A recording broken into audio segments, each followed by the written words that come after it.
Regresamos a Argumentos, seguimos conversando con el doctor en Ciencias Políticas, Carlos Raúl Hernández, el Foro Económico Mundial. Estamos hablando también de la participación de las Naciones Unidas, momentos en que el mundo ha vivido diferentes problemas de gran magnitud, la pandemia del COVID-19, la guerra entre Rusia y Ucrania, el conflicto en Oriente Medio, el conflicto que se ha venido presentando entre Estados Unidos, los hutíes, también el día de hoy había otro conflicto entre Irán.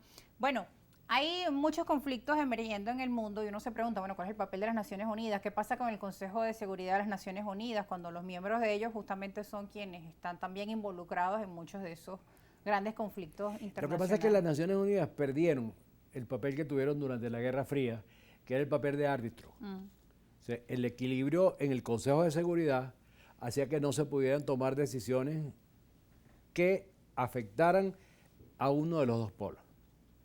Después que vino el mundo unipolar, se acabó el equilibrio. Y ahora el mundo entra en un equilibrio de abajo para arriba, en el sentido de que ahora están surgiendo potencias y bloques de potencias alternativos que han roto el esquema del mundo unipolar. Ahora tenemos un mundo bipolar en formación, pero una bipolaridad compleja.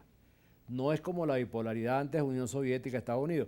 Ahora una bipolaridad donde están Estados Unidos por un lado, por el otro están los BRICS, China, Rusia, es decir, la India, es decir, son potencias regionales con mucho poder que tienen coincidencias pero también tienen diferencias. Sí. Por ejemplo, entre China y la India hay conflictos muy serios, no son un bloque. Claro. Hay puntos de encuentro, pero puntos de desencuentro, lo mismo entre China y Rusia, y así. Entonces es un mundo, es un orden mundial complejo. Y los Estados Unidos no están demostrando que están en condiciones de volver a recuperar el control, porque ahora todo el mundo se les alza y ha habido una cosa que no se ha estudiado mucho, un cambio en la naturaleza de la guerra. Ahora con un dron de $3.000, tú puedes tumbar un cohete que vale $1 millón. Y viceversa. En estos días los franceses tumbaron un dron de los Houthi. El dron valía $5.000 y el cohete que lanzó el barco costaba $1 millón.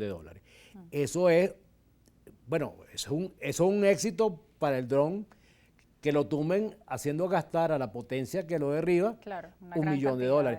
Entonces ahora resulta que la guerra es de drones, que los drones no valen nada, son hasta para juguetes, y con eso están haciendo la guerra tanto en el Mar Rojo como los rusos en Ucrania. Es decir, es un cambio absoluto en la naturaleza de la guerra.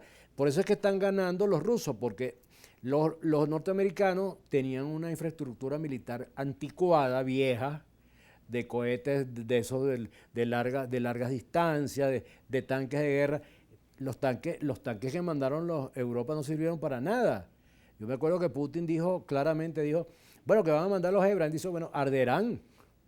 Y efectivamente es lo que pasa, que es decir, y es lo que, por cierto, otro error gravísimo de los Estados Unidos, cazaron una guerra en la que los rusos se han fortalecido y se han fortalecido militarmente, han aprendido las debilidades del armamentismo europeo y norteamericano y ahora los tienen en sus manos. Así que ya conocen todos los secretos del armamento occidental y los han neutralizado. Hablando de Occidente, en esta edición del Foro Económico Mundial, el presidente argentino decía, Occidente está en peligro. Vamos a revisar sus declaraciones, Carlos, y luego te invito al análisis. Vamos a escuchar parte de sus declaraciones. Hoy estoy acá para decirles que Occidente está en peligro. Está en peligro porque aquellos que supuestamente deben defender los valores de Occidente se encuentran cooptados por una visión del mundo que inexorablemente conduce al socialismo y, en consecuencia, a la pobreza. El capitalismo de libre empresa como sistema económico es la única herramienta que tenemos para terminar con el hambre, la pobreza y la indigencia a lo largo y a lo ancho de todo el planeta. Bueno, teníamos allí parte de las declaraciones del presidente argentino Javier Milei, Él también hablaba en contra pues de esa llamada lucha contra el cambio climático, también hablaba de una falsa lucha por la igualdad. Por ejemplo, en su país él ya eliminó lo que llaman el Ministerio de la Mujer. Bueno, decía que estábamos en un mundo lleno de hipocresías y que el socialismo pues lamentablemente estaba plagando de miseria y que lo ideal es una vía a través del capitalismo. Tomaba un discurso ideológico dentro de su presentación del foro. Decía, claro, la justicia social es intrínsecamente injusta, que en los países donde más han promovido que va a haber justicia social es donde finalmente hay más desigualdad social. Han terminado así. Es que lo que pasa es con Milei, yo lo vengo diciendo hace mucho tiempo, es que él no es un político ni un estadista, él es un ideólogo. Y los ideólogos dan debates ideológicos, pero eso niega la función de un estadista. Un estadista serio, que sabe lo que tiene en sus manos, va a ese foro a buscar auxilio para su país, para que lo ayuden a hacer cambios discretamente planteados, por una vía gradual, por una vía que no ofenda. Él va a ofender las creencias que tienen los otros. Ahora, eso no es de un político ni de un estadista. Eso es de esas señoras que... Aunque son discursos que consiguen muchos aplausos no, en las redes, claro, es que eso es, yo no tengo pelos en la lengua. Es decir, un político tiene que tener una barba en la lengua para poder conseguir sus objetivos. Y él no ha entendido eso, no lo va a entender, y yo creo que lo que está logrando él, a mi manera de ver, y lo logró en ese foro, es desacreditar el cambio en Argentina. Es decir, desacreditar políticas, muchas de ellas que pueden ser de objetivos bien planteados, correctos, objetivos necesarios, pero que planteados de una manera brutal, pues sencillamente son contraproducentes. Hoy yo medio discutía con alguien en Twitter que yo decía cosas que el gobierno actual tenía que hacer, ¿no? No hay ninguna política económica de éxito que se pueda hacer si tú no privatizas 1000 y pico de empresas que lo que hacen es perder dinero en derroche y no controlas la inflación. Entonces él me respondió, lo que está haciendo Milei en Argentina.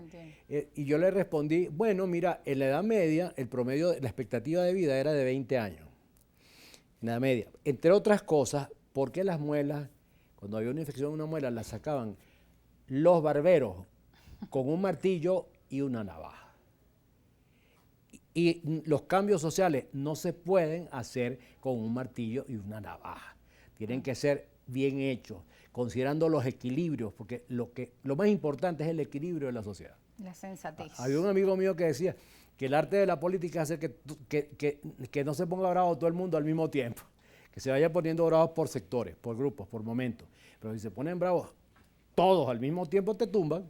Bueno, de hecho, en Argentina, cuando estaba haciendo una revisión en los medios de ese país, decían que había ido el presidente Milei a hablar más como un líder de un grupo, de un partido, a que hablar como el presidente de una nación. Yo nunca en la vida vi a Clinton hizo la revolución de los Estados Unidos. La revolución esa que este señor en Argentina quisiera hacer, pero no puede. Esa la hizo Clinton. Tiene un mes, Milei. Bueno, no, pero está bien, pero es que lo que está haciendo es regar una mala fama en todo el planeta que no va a poder recogerla después. Ahora, Clinton siempre con su sonrisa hablaba de una manera que ponía a pensar a la gente, incluso los que estaban en desacuerdo. Ponía a pensar, de verdad, puede ser verdad lo que te está diciendo. Y transformó la economía americana. Él y Reagan, que fue más o menos lo mismo.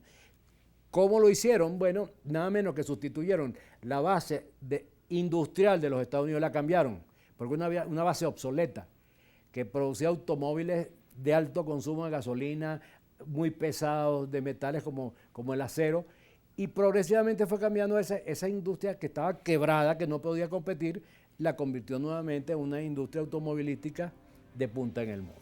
Tenemos que ir a una pausa. Al regreso vamos a seguir conversando de otros temas. También vamos a buscar ese espacio para hablar también de la situación político nacional. Vamos a hacer esa pausa. Nuestras cuentas en redes sociales están allí.